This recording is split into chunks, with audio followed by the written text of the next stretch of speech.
Olá, estamos de volta com a leitura Vivendo e Aprendendo com Prabhupada, nosso querido mestre espiritual, autêntico, da sucessão discipular de mestres e acharyas. Acharyas são aqueles que ensinam pelo exemplo. Então, no dia de hoje, nós vamos continuar a leitura sobre a pérola, o amor imortal, aqui no livro do meu mestre espiritual, Chandramukha Swami, na qual ele próprio reverencia o próprio Srila Prabhupada e escreve sobre os comentários, sobre os versos da Bhagavad Gita, sobre as orientações de Shri Krishna, a Suprema Personalidade de Deus, para que a gente aprenda, pratique, teoria, prática e resultado, essa consciência de Deus nos dias de hoje, que é muito difícil. Porque nos dias de hoje a gente só coloca a cabecinha igual uma ema, né? A ema, ela coloca a cabeça dela enorme e ela coloca dentro de um buraco para procurar alimento ou procurar alguma coisa no solo. E assim somos nós, que a gente só coloca a cabeça nas coisas materiais. A gente pode desfrutar sim das coisas materiais, mas colocando Deus no centro de todas essas atividades. Aí sim, você vai estar em consciência de Deus. Então, na Bhagavad Gita, capítulo 7, verso 3, a Suprema Personalidade de Deus diz: o resultado obtido no caminho do Bhakti Yoga, aquele que está em união a Deus através da devoção, nunca será perdido nem diminuído. Deixar de exigir para a satisfação própria dos sentidos e passar a agir para a satisfação de Deus, de Krishna, é a postura mais elevada. Além disso, mesmo que tenha feito um esforço pequeno, o resultado desse esforço nunca será perdido. Então, aqui nesse verso, a Suprema Personalidade de Deus lhe aconselha, nos aconselha, que a gente pare de querer satisfazer ao Deus da matéria e passa a satisfazer o Deus de tudo, tanto da matéria, como do espírito, como da mente, como do corpo, como dos sentidos. Por quê? Porque, na realidade, dentro da própria Bhagavad Gita, o Senhor criou os elementos, fogo, água, terra e ar, e criou a mente, os sentidos e o falso ego, sim. E por que o Senhor criou tudo isso? Para que a gente pudesse ter um corpo material dentro desse processo da yoga, da união a Deus através do entendimento de todas as suas criações, porque você estudar sobre Deus, você precisa estudar sobre suas criações. E aí, quando você se esforça para o entendimento dessas criações, entendimento de quem é você dentro dessas criações de Deus, você vai estar trabalhando em yoga e você vai estar trabalhando em você o autoconhecimento, a autorrealização e o caminho em direção a Deus. Sabemos que materialmente falando a situação é diferente. Às vezes, apesar de uma pessoa fazer um grande esforço, o resultado não aparece, o que é muito frustrante. Na consciência de Krishna, de Deus, no entanto, por menor que seja o resultado, é permanente, mesmo que o esforço seja interrompido por algum motivo. Então, você vai em etapas. No serviço devocional de Deus existem 9 processos. Tem o processo da sua fé, tem o processo da associação com aqueles que têm fé e que querem as mesmas coisas que você, tem o processo de você praticar suas práticas espirituais para ajudar nesse processo de trabalhar esses novos processos para que você chegue ao entendimento de Deus, ou você acha que é super fácil? Se fosse fácil, o mundo não estaria do jeito que está, porque isso exige de nós que nós tenhamos sadhana bhakti, ou seja, práticas espirituais regulares todos os dias. E aí, com essa sadhana bhakti, você vai removendo os anatanivites, que são os obstáculos que nós carregamos na mente e no coração e que nos impedem de olhar para Deus e se lembrar de Deus. Então, a partir do momento que você vai removendo essa sujeira, você vai obtendo a firmeza das suas práticas espirituais e aí você vai buscando, pouco a pouco, esse gosto. O gosto por quem? Gosto por Deus.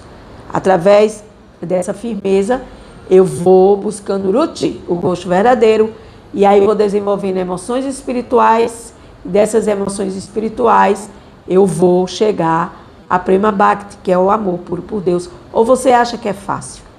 É apenas ler um trecho de uma Bíblia, ouvir esse vídeo, ou estudar outros livros sagrados que existem aqui no planeta Terra, e achar que você já é um devoto evoluído e que você já entrou no reino de Deus. Isso é ilusão.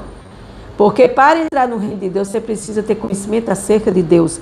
E a gente não quer ter conhecimento acerca de Deus, a gente é preguiçoso, infelizmente. E Krishna também diz aqui, mesmo um pouquinho de bhakti, de devoção, será suficiente para proteger a pessoa do mais perigoso tipo de medo. E qual seria esse perigo? O perigo de perder a oportunidade da forma humana de vida. Por quê? Porque é na forma humana de vida que nós utilizamos essa forma humana de vida para a evolução.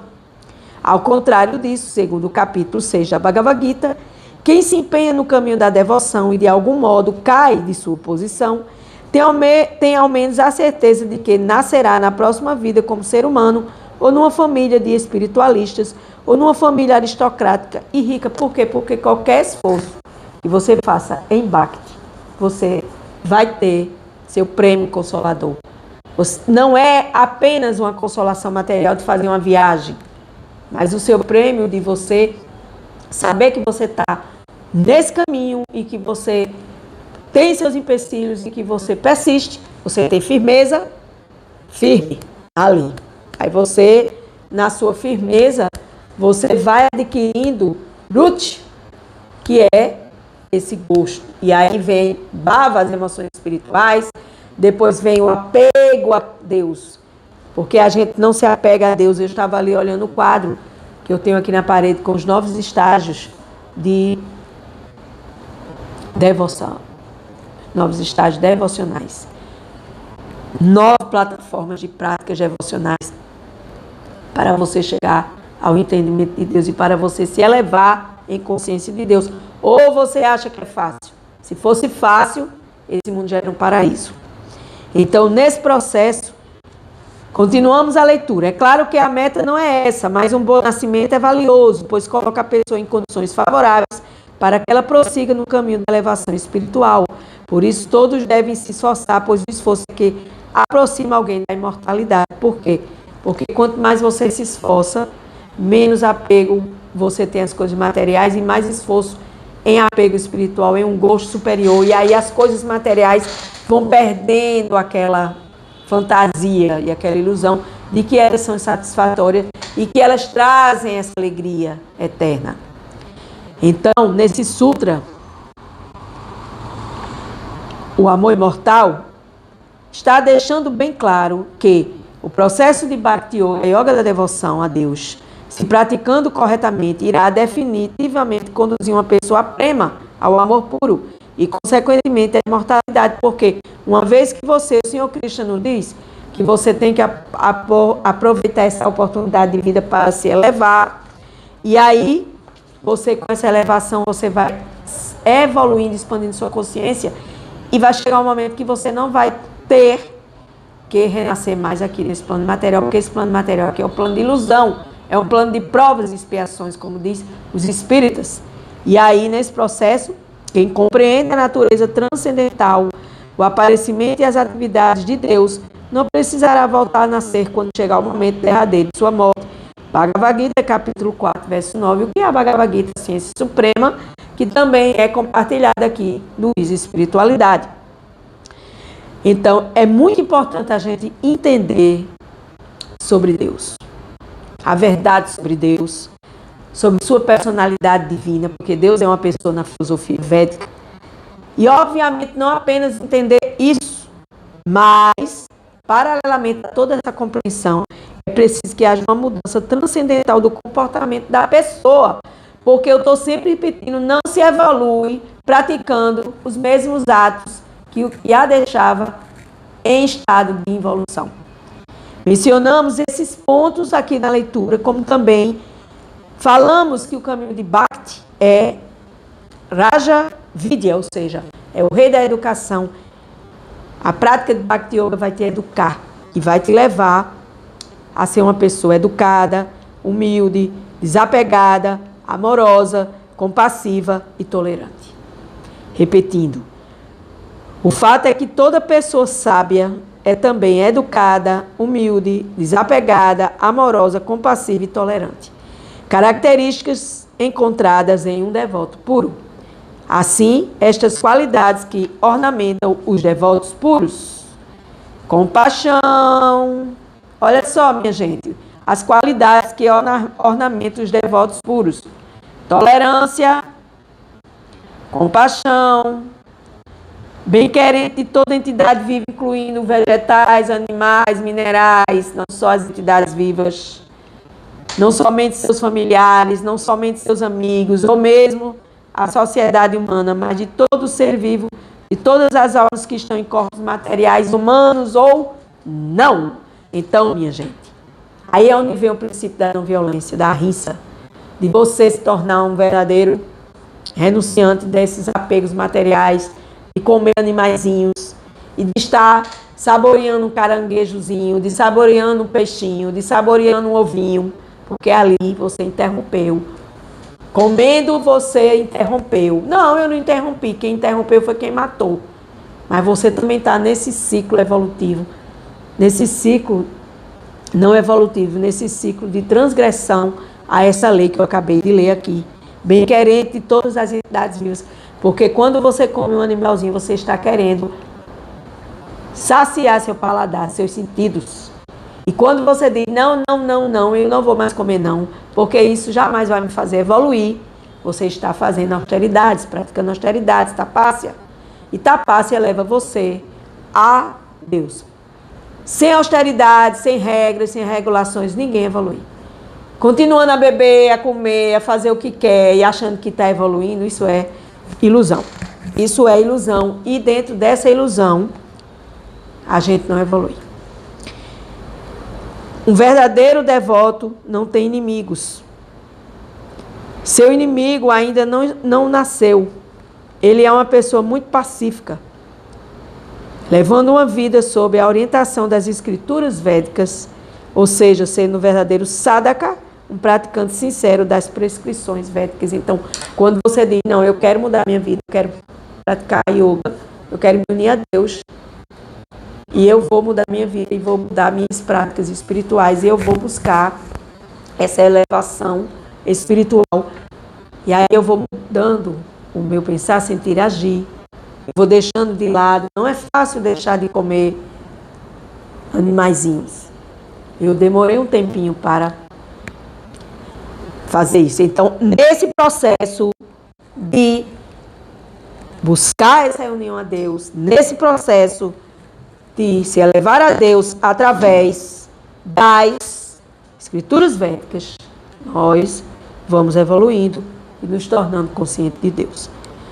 Não há dúvida de quem pratica realmente o Bhakti Yoga, a Yoga da devoção, e compreende a consciência de Deus, torna-se uma pessoa extremamente educada, um verdadeiro cavalheiro, uma verdadeira dama.